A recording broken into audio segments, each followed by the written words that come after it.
Good Erev Shabbos, everyone. Parshas Terumah, and we're in Chodesh Adar, Aleph. So this class is dedicated to all those who need a Yeshua and Refuah, Shleima, Shemim, Karev, in all ways, and Benekim. The Rebbe always said that 60 days of Adar is that everything that's negative is Batul B'Shishim. It's a rule in Torah that the number 1 in 60 nullifies anything, so it should nullify any bad energy. And all those who need Refuah and Yeshua, it should be the car of Mamash Refuah Shlema. So we have a very powerful part from the Rebbe when he talks about the Mishkan. He says we have two kind of ways of looking at the Mishkan, the tabernacle, which we learned about this week. One is we have the artifacts that are inside the Mishkan, for instance, the specifics, of course, the Aray, the Menorah, the Shulchan, the Mizbech, etc. And then you have the coverings and the surroundings of the Mishkan. You have the Yeriyos, the skins and the materials that are covering the entirety of the Mishkan. We have the beams that surround the Mishkan. And what we find is that we have the coverings of the Mishkan are covering everything equally.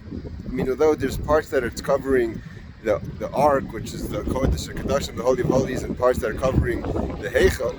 But in general, the idea of the coverings is that it covers everything. And so too the beams surround everything. And in our own Mishkan, we know, like it says, Vasuli Migdash, V'shachanti b'soicham, that you should make a tabernacle, you should make a mikdash, a sanctuary, and I'll dwell amongst you.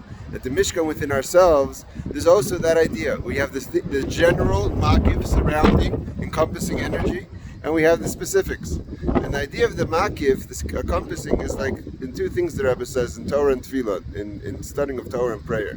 You have prayer, the idea of general, a person who davens to Hashem, like a servant, which is the idea of Kabbalah Sol, of accepting the yoke, bittul, self-nullification. And that's to avoid this Hashem, to the service of Hashem equally. No matter what, I'm serving Hashem, whatever the specifics are. And then you have also the studying of Torah. They study everything in Torah equally. But then there's the specifics. A person can't get away from the specifics. And the real idea is not so much to say that you're a person that cares about every detail. We have to infuse the equality of our focus, of our service, that we're serving Hashem equally. No matter what the mitzvah is, to every single mitzvah that we do, when we realize that when we do a mitzvah and when we study a specifics of Torah, we're connecting ourselves to Hashem. And that general mindset, the yeriyos, the general compassing of the Mishkan is very important to install in our avodas Hashem. And the specifics of art, I didn't see it anywhere, but we find an interesting question on the menorah. The menorah, it says, the Rashi brings down that Moshe Rabbeinu was having a very hard time figuring out the menorah. So finally Hashem said, just throw the block of gold into the fire and the menorah is made on its own. But then we find that the Torah tells us again, and Rashi again points out, that Hashem shows Moshe a menorah shel eish, a menorah of fire. So we could say maybe that the menorah of fire was shown to Moshe before he threw the block into the fire. But if you go according to the order, it seems like Moshe first threw the block into the fire, and then he showed him a menorah of eish, a menorah of fire. It means an image of the menorah made out of fire. So what's the concept? We could say, the Alter Rebbe says in last week's Parsha, that when it says that the youngsters or the special boys or the Sanhedrin, so to say, and other than a view were looking at Hashem and he saw the image of a brick, the Alter Rebbe says, what's the idea of a brick? A brick is a man-made stone. But in order to make it a stone, you have to throw it into fire. So too in our avodas Hashem, we have things that are our own, man-made. Words, into actions that we do, day-to-day life, mundane things, chulin ataras hakodesh.